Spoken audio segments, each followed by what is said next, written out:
So with year 11 of Rainbow Six Siege's lore, it, in my opinion, feels like we've entered a period of a soft reboot for the Rainbow Six franchise. Now, let me quickly explain what that term means so we don't get confused with what I'm saying here. A soft reboot is when you still keep the continuity of what happened before, it's still in the same story, nothing is being retconned. However, what you are doing is establishing a fresh new base where new people can jump in and start here. However, everything which happened before this point is still relevant, it's still canon. However, if you don't end up looking at that stuff or going back and playing older stuff, it isn't the end of the world. It will definitely help explain stuff, but you can still continue with the story going forward. I think the best example in media of a soft reboot is God of War 2018. Every single previous God of War game is still 100% canon. Those events happened to Kratos, it shaped him as a character. However, you can jump into God of War 2018 and start Kratos' story there with the Norse saga and then go on to Ragnarok, for example.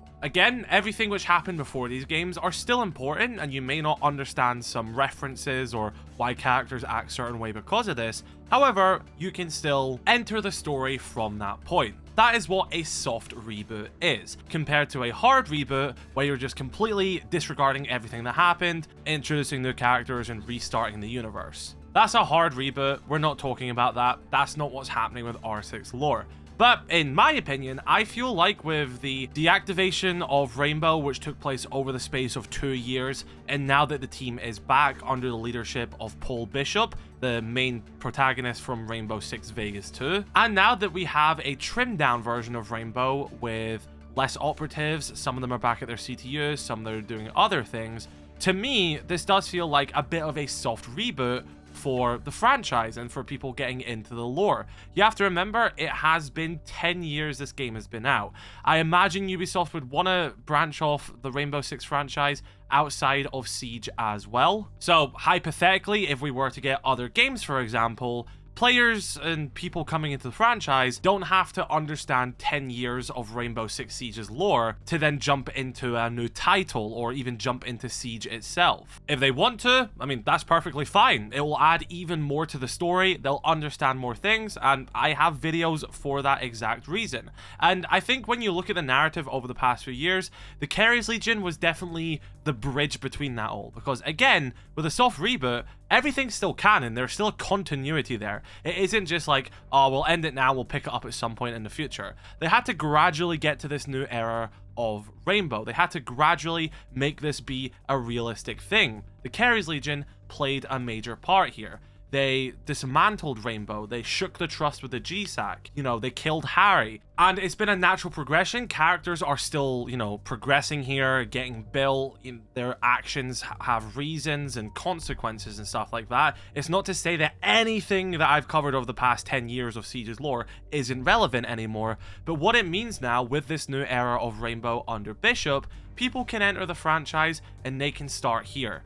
Now, do they need some explanation of the Keres Legion? Yes, and that'll be there in the story before that. Maybe they want to learn more about these operators who are in the team? That's fine, all that lore is there. But for people who maybe just want a baseline understanding, who want to jump in, who want to see Rainbow, Bishop is 6, this is a new era of Rainbow, there are consequences from what happened before, there are reasons why some characters aren't there anymore, there's a reason why Hereford base is destroyed, X, Y, and Z, but you can take what you currently have and you can move forward with it. And there's nothing wrong with that. I think that's smart, especially for a story which has been going on this long, and for, you know, a franchise when you're trying to introduce new players. I play my part. I explain everything which happened over the years, and many people enjoy that stuff. And again, I want to emphasize, all of that stuff is still important. It's not like none of that stuff isn't important anymore. But for the more casual players, for the people entering the franchise, who maybe don't want to watch a 2.5 hour lore video, this can be their starting point.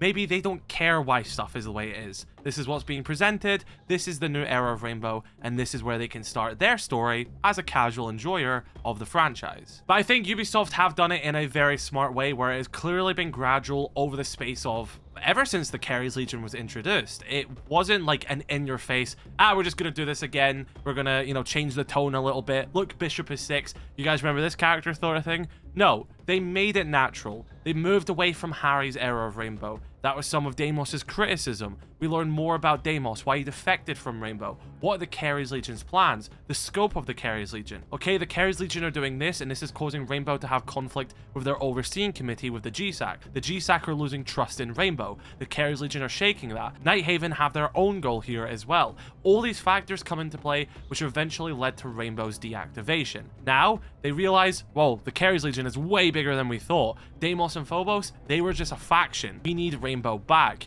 Then we introduce Bishop. He has his own version of the roster, the reason why he's bringing these operators back, and some of them aren't coming back. I kind of think of it from an outsider perspective, like I think of a game like Overwatch, for example. I know that game has lore. I've not followed any of it at all. If they tomorrow had a massive story part which saw, I don't know, I'm just saying in like a Rainbow sense, maybe like a new Overwatch team with familiar characters and stuff like that, different leader, X, Y, and Z. Me as a casual player, I'd be able to look at that more and go, okay, well, I can start off here and then see where they take the story going forward. That's a big thing with Bishop being 6 now. That's a big thing with this new era of Rainbow, and they can establish their story going forward, rather than people needing to know 10 years of lore to understand what's about to happen, or to understand, you know, this new team and stuff like that. Again, I've said this a few times here. Would it make sense for people to learn that stuff? 100%, because that is all the structure which brought us to this point. However, if they're not that bothered at the end of the day and they just want to have a casual understanding of the story, this is the part where they can jump into. So I did say in this video, I think that means that they have a good, you know, standing to then branch off and introduce maybe new games and stuff like that. I really think we're heading in that direction. Maybe it might not even be like a narrative-based game or something like that. Maybe it will, maybe it won't. But I feel like we are bound for a new Rainbow Six title at some point. Mainly looking at that from the perspective of the fact that Rainbow Six is one of Ubisoft's biggest IPs right now. They're, you know, doing a lot of shuffling in the company and stuff like that. I would be very surprised if we don't see a new Rainbow Six title, purely down to the fact that that is just one of the pillars of Vantage Studios. Of course, Rainbow Six Siege makes a lot of money. It does well in microtransactions, but new game sales are one of the biggest ways that companies make money. So I do think it is in Ubisoft's best interest, whether they make a remake of the OG games or a new one basing and branching off of Bishop's new era of Rainbow. I think that would make a lot of sense from a narrative standpoint, from a business standpoint, and just, you know, I mean, video games, you know what I mean? I don't think Rainbow Six Siege should be the only Rainbow Six title going forward. I think they should all, you know, link together. Of course, Extraction was a bit different. That's setting a different universe. It was more of a what-if scenario and pure just for fantasy fun. Didn't really resonate with many people. So I think keeping the Rainbow Six identity grounded, and I also think that's actually a big thing here as well, is when you look at the identity of the franchise. Even going for the logo of the franchise before the whole Siege X stuff, and again, Siege X is an identity thing. The modernized maps are all identity things. The UI, identity things. But the biggest thing was how the logo changed. Not just for Siege, but for the franchise itself. Rainbow Six, it's more of a tactical logo. Bishop's era of Rainbow does kind of feel a bit more true to the Rainbow Six name itself than Harry's stadium. And we've talked about the stadium before. It did work out in the end for his squads and stuff like that. But from outsiders' perspectives, all that stuff, you know, it was criticized. It was bad marketing at the time during the, you know, that era of the creative direction of the team. I have my own criticism of that. They've already moved away from that in the story. But that's really what they're trying to own in here with this, you know, logo update, with this UI update, with modernized maps, with everything that happens in the game.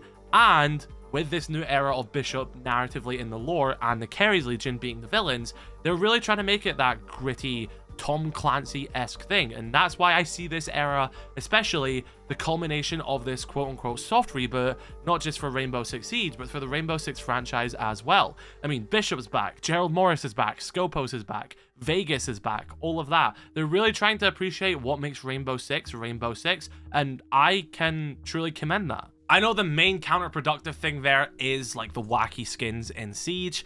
At the end of the day, I have to accept that this game is a multiplayer, you know, free access shooter in 2026. I understand they have to make their money. I can elevate my imagination enough to accept that this is just a video game and those wacky skins make money. If I want more video game, I need to understand they have to make their money. This is their money maker. I can live with that. But as long as that doesn't creep into the narrative or the overall identity of the franchise outside of Siege, I think I can live with that. So yeah, that's why I see Bishop's new era of Rainbow as a soft reboot of the franchise. But what do you think? Let me know your thoughts in the comment section below. Drop a like on this video if you did enjoy. Subscribe if you're new. Just catch you all in the next one. I love you all. Stay safe. Peace.